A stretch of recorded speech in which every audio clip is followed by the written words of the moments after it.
Hi guys, स्वागत है आपका मेरे YouTube चैनल पर।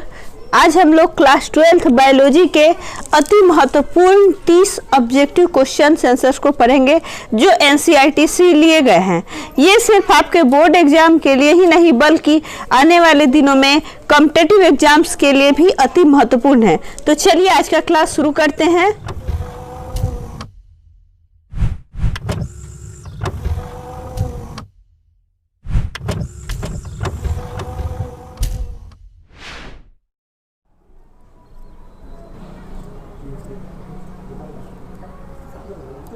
पहला क्वेश्चन है, चिलगोजा निम्न में से किस एक प्रजाति के बीज से प्राप्त होता है? चिलगोजा यह किस बीज की प्रजाति से प्राप्त होता है? ऑप्शन है साइकस, देवदान, पाम या पाइन। तो इसका आंसर हो जाएगा ऑप्शन नंबर सी, पाम। इससे चिलगोजा प्राप्त किया जाता है। दूसरा क्वेश्चन है, निम्नलिखित में से कौन सी बीमारी आनुवंशिक है? आनुवंशिक का अर्थ होता है एक पीढ़ी से दूसरी पीढ़ी में स्थानांतरित होने वाली बीमारी। यहाँ ऑप्शन है दात्र कोशिका रक्त न्यूनता, फिनाइल कीटोनूरिया, हीमोफीलिया या उपरोक्त सभी। तो ये जितनी भी बीमारियों के नाम दिए गए हैं ये सभी बीमारियां एक पीढ़ी से दूसरी पीढ़ी में स्थानांतरित होने वाली बीमारियां हैं, अतः ये आनुवंशिक बीमारियां हैं। चलिए, तीसरा क्वेश्चन है, मनुष्य और चूहों की कायिक कोशिकाओं का संलयन सबसे पहले किसने दर्शाया था? मनुष्य और चूहों की कायिक कोशिकाओं का संलयन। ऑप्शन है एच हैरिस ने, आर सिरसेमर ने, ईसी कोकिंग ने या कार्लबर्ग ने। तो आंसर हो जाएगा इसका option number A, H Harris ने। इन्होंने ही सबसे पहले मनुष्य और चूहों की कायिक कोशिकाओं का संलयन दर्शाया था। चौथा क्वेश्चन है, मनुष्य के शरीर में पसलियों के कितने जोड़े पाए जाते हैं? कितनी जोड़ी पसलियां जो हैं वो पाई जाती हैं? ऑप्शन है 14, 11, 10 या 12। तो इसका आंसर हो जाएगा ऑप्शन नंबर डी, 12। मनुष्य के शरीर में पसलियां जो हैं वह 12 जोड़ों में पाई जाती हैं। अगला क्वेश्चन है, कवकों की कोशिका भित्ति किसकी बनी होती है? ऑप्शन है प्रोटीन, सेल्यूलोज, लिपिड्स और ऑप्शन डी है काइटिन व हेमीसेल्यूलोज।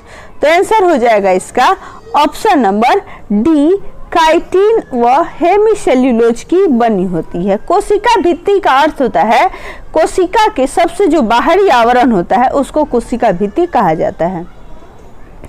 चलिए, नेक्स्ट क्वेश्चन है, सूक्ष्म जीव मिलते हैं। यहाँ कहने का तात्पर्य है कि सूक्ष्म जीव कहाँ मिलते हैं? ऑप्शन है दलदल भूमि में, रेतीली भूमि में, लवण युक्त पानी में या इन सभी में। तो सूक्ष्म जीव जो होते हैं वह हर जगह पाए जाते हैं, यहाँ तक कि खौलते हुए पानी में भी और जहाँ बर्फ जमी हो वहाँ भी सूक्ष्म जीव पाए जाते हैं। तो इसका आंसर हो जाएगा ऑप्शन नंबर डी, इन सभी में। अगला क्वेश्चन है, संवहनी पौधे में पानी ऊपर किससे जाता है? यानी पानी का जो जल का जो स्थानांतरण होता है वह जड़ से ऊपरी भाग में किसके द्वारा होता है? ऑप्शन है meristem, xylem tissue, parenchyma tissue या फ्लोएम। आंसर हो जाएगा इसका option number B, xylem tissue. इसी के द्वारा जल का स्थानांतरण जो है यह पौधे के ऊपरी भागों में होता है। अगला क्वेश्चन है, प्रतिजैविक एम्पिसिलिन क्या है? ऑप्शन है पादप निष्कर्ष से बनाई गई, दूसरा अर्ध संश्लेषित दवा, तीसरा जीवाणु से बनाई गई या चौथा एक संश्लेषित दवा। तो आंसर हो जाएगा इसका ऑप्शन नंबर बी, अर्ध संश्लेषित दवा। एम्पिसिलिन एक अर्ध संश्लेषित दवा है। नेक्स्ट क्वेश्चन है, जंपिंग जीन का सिद्धांत किसने प्रस्तुत किया था? Jumping gene. ऑप्शन है वाटसन और क्रिक, बारबरा मैक्लिंटॉक ने, मार्गन ने या ग्रीगर मेंडल ने। आंसर होगा इसका option number B, Barbara McClintock ने। इन्होंने ही जंपिंग जीन का सिद्धांत जो था वो दिया था। अगला क्वेश्चन है, अफीम पोस्ता पौधे को किस भाग से, यानी पोस्ता पौधे के किस भाग से प्राप्त किया जाता है? ऑप्शन है अधपके फल से, मूल यानी जड़ से, पत्तियों से या फूल से।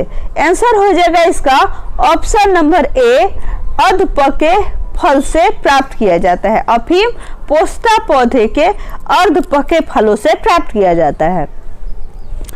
नेक्स्ट क्वेश्चन है, फाइकोलॉजी में किसका अध्ययन किया जाता है? फाइकोलॉजी में किसका अध्ययन किया जाता है? यानी फाइकोलॉजी विज्ञान की वह शाखा है जिसके अंतर्गत शैवालों का अध्ययन किया जाता है। तो आंसर हो जाएगा इसका ऑप्शन नंबर सी, शैवालों का। अगला क्वेश्चन है, सेब का जल क्रोध रोग होता है किसके संक्रमण से? ऑप्शन है कवक संक्रमण से, उच्च तापमान से, जीवाणु संक्रमण से या बोरॉन की कमी से। आंसर हो जाएगा इसका ऑप्शन नंबर बी, उच्च तापमान से सेब का जल क्रोध रोग जो है वह होता है। नेक्स्ट क्वेश्चन है, निम्न में बैक्टीरिया से फैलने वाला रोग है। बैक्टीरिया से कौन सी बीमारी दी गई है जिसमें फैलती है? ऑप्शन है मम्प्स, पीलिया, चेचक या तपेदिक। आंसर हो जाएगा इसका ऑप्शन नंबर सी, चेचक। ये बीमारी जो है वह बैक्टीरिया से फैलती है। अगला क्वेश्चन है, खाद्य पदार्थों का पौधे में स्थानांतरण का मुख्य रूप कौन सा है? यानी पौधों में खाद्य पदार्थों का स्थानांतरण किस रूप में होता है? ऑप्शन है सुक्रोज, प्रोटीन, स्टार्च या ग्लूकोज। आंसर हो जाएगा इसका ऑप्शन नंबर ए, सुक्रोज। चलिए नेक्स्ट क्वेश्चन है, मधुमक्खी का डंक का रूपांतरण है। डंक जो है वह किसका रूपांतरण है? ऑप्शन है अंड निक्षेपक का, मैग्जिला का, लेब्रम का या मैंडिबल का।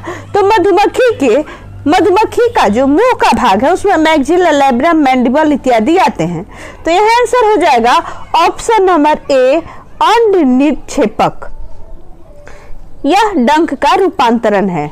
चलिए नेक्स्ट क्वेश्चन है, कुछ मानव रोग आनुवांशिक तौर से नियंत्रित होते हैं या आनुवांशिक तौर पर नियंत्रित होते हैं।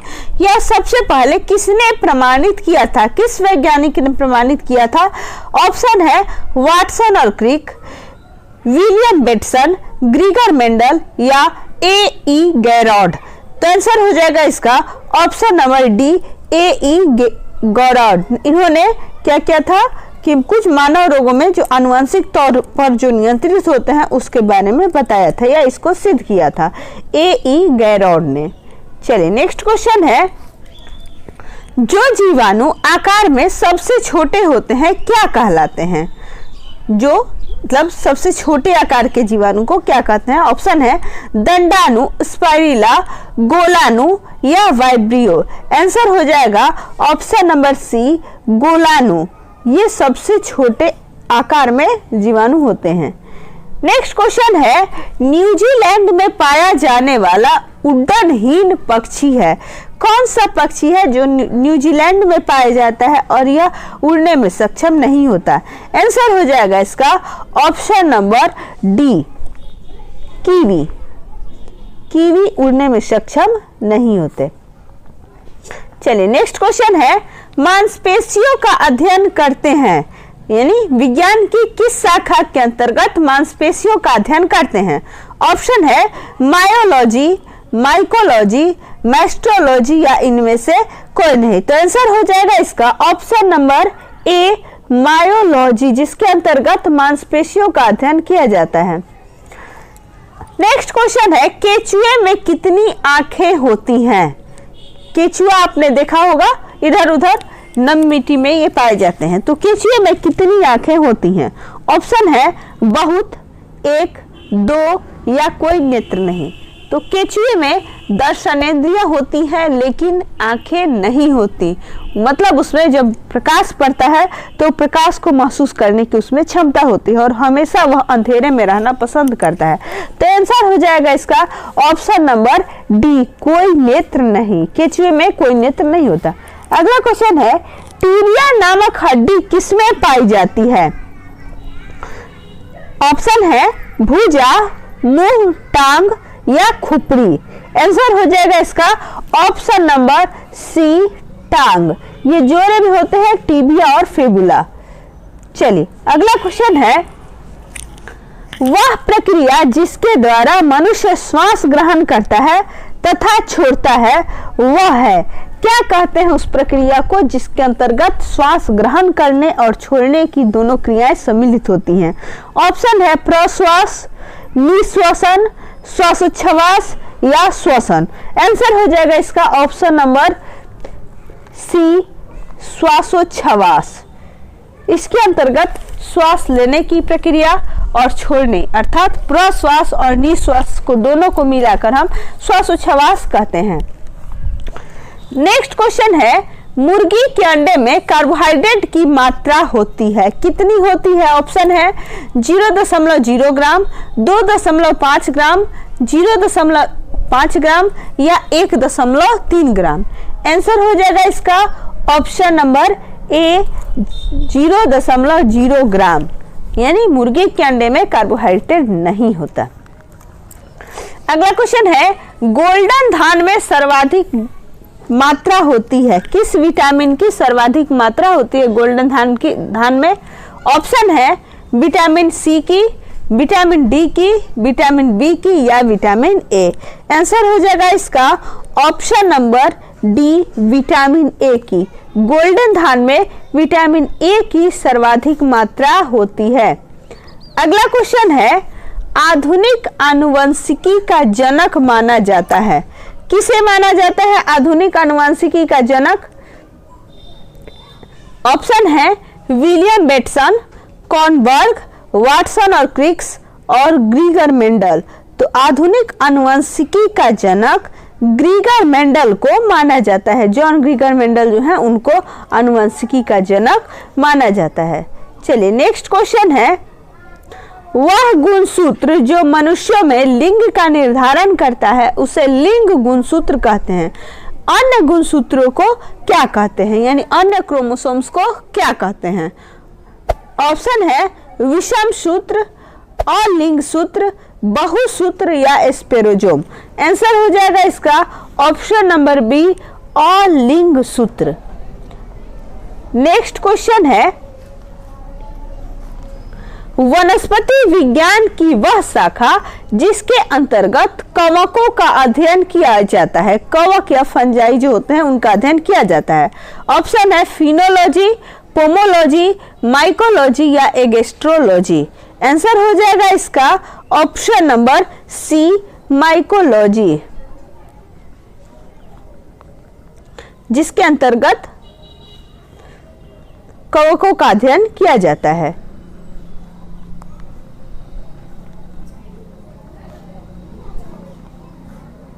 अगला क्वेश्चन है निम्न में से कौन सा पशु जुगाली नहीं करता? ऑप्शन है ऊंट, बकरी, भेड़ या सूकर। तो जो मांसाहारी होते हैं वही जुगाली नहीं करते। आंसर हो जाएगा ऑप्शन नंबर डी, सूकर। चलिए नेक्स्ट क्वेश्चन है रक्त में ग्लूकोज की मात्रा नियंत्रित होती है, किसके द्वारा होती है?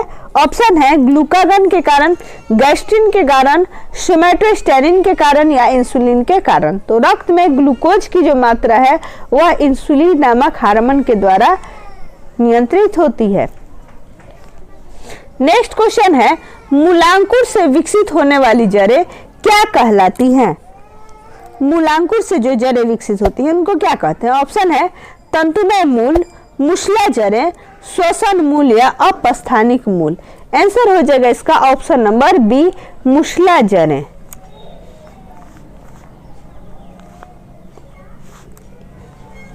चलिए तो इसी के साथ आज का क्लास यहीं पे खत्म करते हैं। धन्यवाद।